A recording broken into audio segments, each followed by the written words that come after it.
एक मिनिट हा.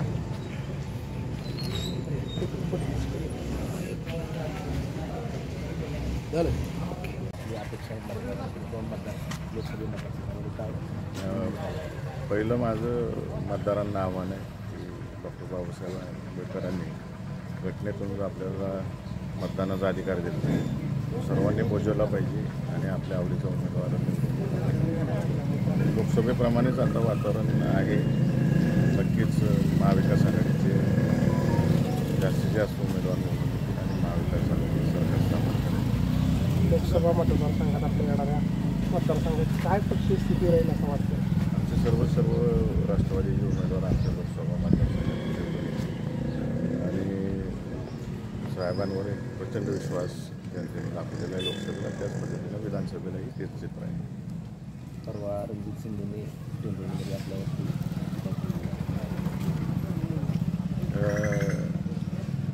टीका करणं ही प्रत्येकाची जबाबदारी असते.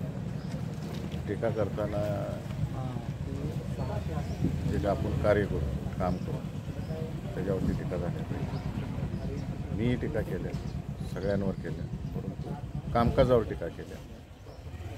काही लोकांना सवय आहे की आपलं नियंत्रण सोडून द्यायचं आणि वैयक्तिक जीवनावरती बोलायचं, अशा लोकांना सवय असते. मी कधी ते कुणाच्या वैयक्तिक जीवनावर बोललेलं नाही आणि बोलणारही नाही. तो एक सुसंस्कृतपणाचा भाग आहे. त्यांना अजून बोलायचं असेल तर पूर्ण अधिकार आहे त्यांना बोलायचं. किती बोलायचं ते बोलू द्या.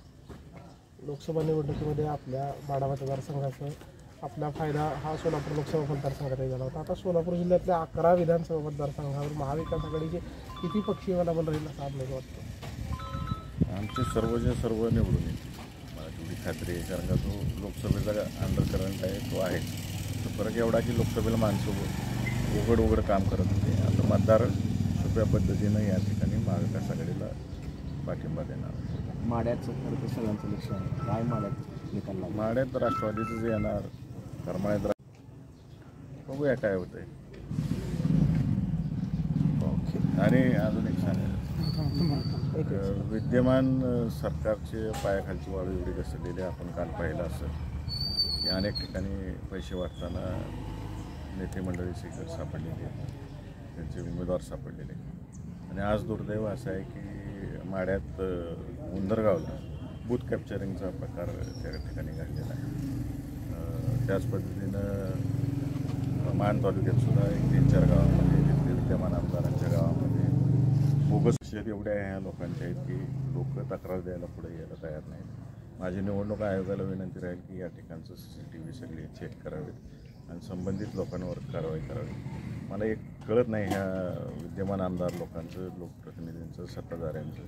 जर यांनी एवढी विकास कामं केली असतील, प्रत्येकजण सांगते आम्ही पाणी आणलं 1000 कोटी, 2,000 कोटीची कामं केली, 3,000 कोटीची कामं केली, तर ही वेळ ह्या लोकांवरती काय येते हा एक प्रश्नचिन्ह आहे. जे करायचं आहे, मतदारांना स्वातंत्र्य दिलं पाहिजे, मतदारांना काम करून दिलं पाहिजे. मानमध्ये आमचे पोलिंग एजंटसुद्धा काही ठिकाणी या लोकांनी दडपशाहीनं, हुकुमशाही पद्धतीनं भूतवर्ण काढून हाकलून दिले. ही एक चुकीच्या पद्धतीचं काम चालू आहे. हा महाराष्ट्र आहे, इतर बिहारसारखं वगैरे राज्य नाही आहे महाराष्ट्र की तुम्ही दडपशाहीनं हे काम करू शकता या ठिकाणी, आणि हे सहन केलं जाणार नाही. आम्ही कायद्याच्या मार्गाने या लोकांवरती कारवाई करण्यासाठी निवडणूक आयोगाकडे तक्रार करणार. उंदरगावमध्ये जे बूथ कॅप्चरिंगचे प्रकार झाले, CCTV फुटेजची मागणी करतात, फेर मतदान करणारच ना.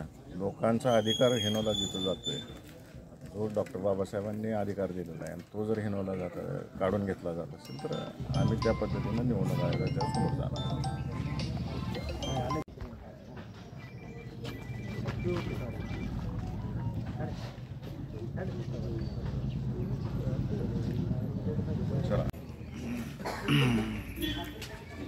एक मिनिट, व्हिडिओ घेते.